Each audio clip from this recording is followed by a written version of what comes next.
Posted by Bowser 2299. Is English your second language? So a customer comes up to me demanding his order.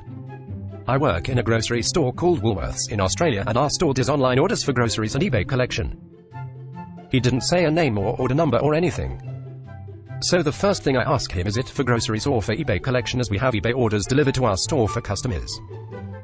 He looks at me with a "Are you serious" look and says, "Are you bad words, I want my order." So I repeat what I said because I can't do anything until I can confirm what exactly he wants. He then goes, "Is English your second language?" Now English is the only language I know, so there's no barrier here. He then shows me a screenshot of his order number and date, etc. And repeats, "Is English your second language, I want my order."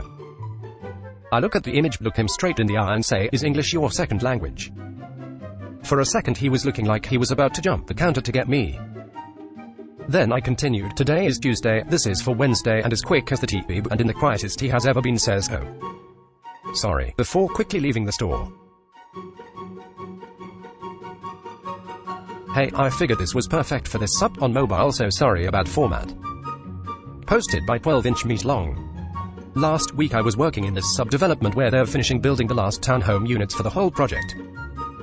Since some houses have been along the same road for 5+ years, the street is open to the public, which means parking laws apply and by law can give tickets, as opposed to where we usually work where the streets aren't open yet and aren't even on any GPS, so by law isn't allowed to ticket yet. I've been burned before when working on a street where people have been living for years but new houses are being built, so I knew I had to park smart and couldn't treat it like a private site. My senior citizen supervisor apparently forgot this. After my lunch break, I was walking from my car to where I was working and I noticed that my supervisor had parked facing the wrong way on the side of the road. Where I live this is illegal. I think other countries allow it though. As I was nearing his truck, I noticed he wasn't inside it and that a bylaw officer was pulling up directly behind his truck to obviously give him a ticket. The thing is, I really hate my supervisor. He's old and starting to mess up, and he literally treats me like every day is my first day when I've been at my job for 5+ years and know my stuff. About to quit, just waiting for my Xmas bonus lol. Anyways, as I was getting closer I noticed the officer hadn't actually started to give him a ticket, so I could have just hopped in and moved his truck for him. But nope, I just smoothly walked on past with a blank eating grin up to where we were working. I let a few seconds pass before I looked up and noticed what was going on and told him. He runs up to the officer to try to get it stopped, but too late, ha ha ha. He got not happy off that she wouldn't cancel it and was berating her for doing her job. The thing is, apparently along with facing the wrong way, he was also parked too close to the intersection and she was only gonna give him one ticket before he got not happy at her. So instead of just a $40 ticket, he got another $50 one for being a very mean. Merry Xmas ya person. Posted by Robert Ford 6 and then 9. Landlord attempts to evict tenant with 2 weeks notice and gets a nasty surprise. Gather around children and I shall tell you a tale of my dirty old uncle and the landlord from hell. Several years ago my uncle lived in a little barebones cheaper rental house. He lived there for a year without issue, always paid rent on time, didn't damage anything, never had the cops called, etc. Well, one day the landlord shows up out of the blue and tells him he has 2 weeks to move out because the landlord's brother needs a place to stay and therefore my uncle is sore.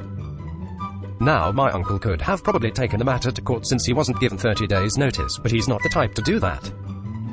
He's always been kind of a drifter and never really gets attached to places, so he really wasn't that upset. He makes arrangements to move in with his girlfriend and has all of his small items out of the house within 4 to 5 days. All that's really left are big things like couch, tables, entertainment center, and he's just waiting for a friend to have a day off work in order to borrow a pickup, and then he was going to get those. Well, the landlord shows up again, being nosy, and looks through the window and sees the couch and TV and table still in there, so he starts talking. You realize you only have 1 week left to get out, right? I'm not giving any extensions. Next Monday I'm changing the locks whether you're out or not. And to take things one step further, he gets the water shut off the next day. Utilities were in the landlord's name and included with rent. Not having water really, not great day, my uncle off, so over the next week he develops a plan. There's no water to flush the toilet, but he keeps taking dumps until the upstairs bathroom is filled to the brim with feces.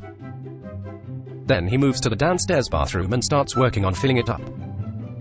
By Friday both toilets are completely filled to the rim with poop, and as he leaves Friday afternoon he cranks up the heat as hot as it would go.